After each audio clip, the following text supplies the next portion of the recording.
Ilia Topuria versus Islam Makhachev. We were this close to witnessing greatness, a once-in-a-lifetime opportunity in the octagon. This was supposed to be our McGregor versus Khabib Part 2. The featherweight boogeyman versus the pound-for-pound king. Georgia versus Dagestan. Two worlds on a collision course. Taking these two names in a single sentence gives you an instant adrenaline rush. But as soon as we bask in the glory of our MMA gods, it slips away. Islam did everything you could do to avoid that fight. That's just the truth, guys. That's just what happened. So today, we're diving deep into what could have been one of the greatest fights in the UFC's history. A deja vu of UFC 229. So what happened here? Did Dana let us all down with his matchmaking? Is Islam ducking Topuria? Did Ilia level up too fast for Islam? And most importantly, will we ever see this fight? Let's get into it. First, let me ask you a question. What marquee fights are you most excited about today? What moves the needle for you? Pereira is on hiatus, Conor is out, Khabib's never coming back, Izzy's on the decline, no superstars are there. Then we have the Jones-Aspinall debacle, which is appalling. By the way, if you want to see the whole story behind this facade, you can click here on the top right corner. The UFC machine had a penchant for turning real-life drama into their WWE-style storylines and making the most out of it. And you know what interesting? I understand how crazy power UFC PR machine. Even if there was no drama or personal issues involved, still, they were so good at matchmaking that it piqued your interest. This was the only money matchup we could see on the horizon, ready-made to be served on a platter. On one side, we had El Matador Ilia Topuria, a proven finisher oozing confidence with his precise and calculated moves. Then comes the current pound-for-pound number one Islam. He's shown why he is poles apart from his brother Khabib. You can't say he's exactly Khabib 2.0, but he would proudly take that badge of honor and show it to the world. Tell me, with all of this combined, doesn't it sell 1 million pay-per-views already?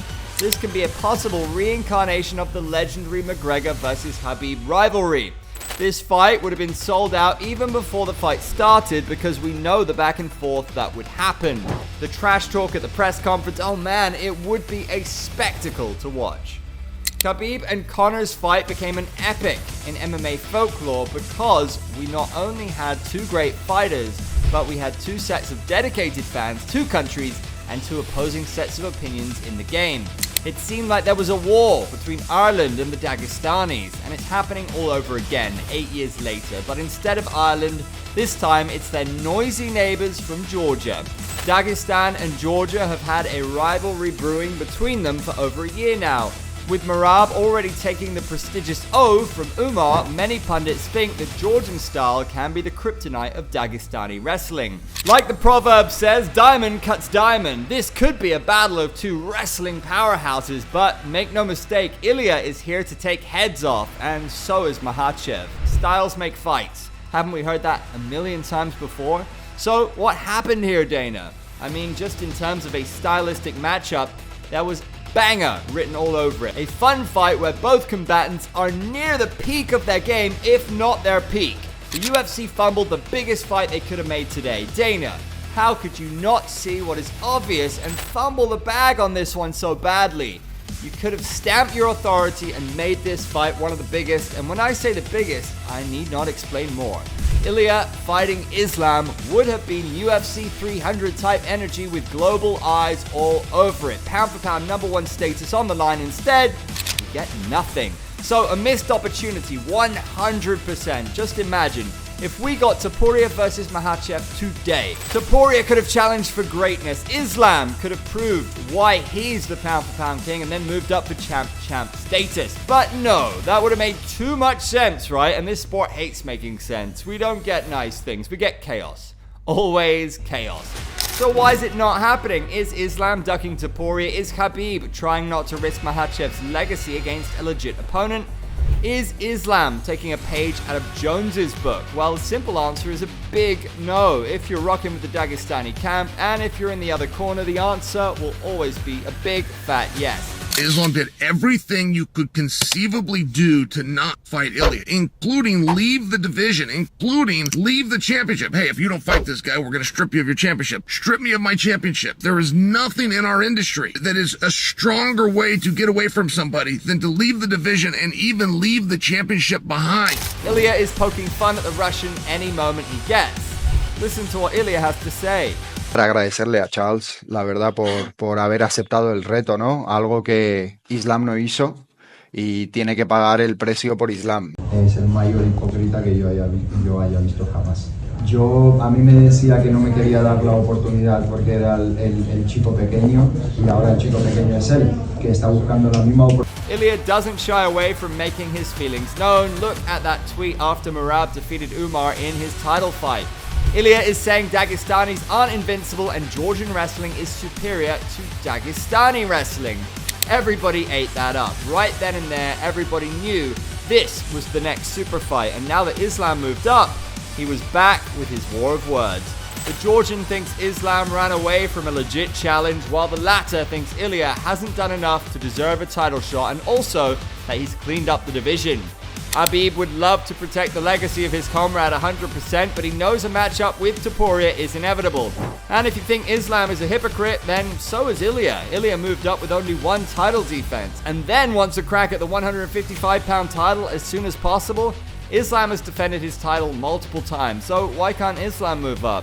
And with all of this, some might ask, can Ilia do the unthinkable and beat Islam? Well, Topuria is a man with a lot of hype behind him. If anyone can do it, it's got to be him. Many feel he's ready to take on the pound-for-pound king. Others disagree, but as always, there will be no shortage of opinions in the game. It's not a classic striker versus grappler war. Ilia's got underrated BJJ. Islam's got underrated stand-up. This fight would have been a game of chess at gunpoint. What matters most is that the fans are divided and there is a legitimate interest in this fight. But fans, I'm hopeful this will happen someday. Islam's not retiring from the sport after his excursions in the welterweight division are done. I feel that whether Islam wins or loses, he'll come back down to take his title. So in that case, the fight's back on the table. The timeline may be messy, but the door ain't closed on this fully.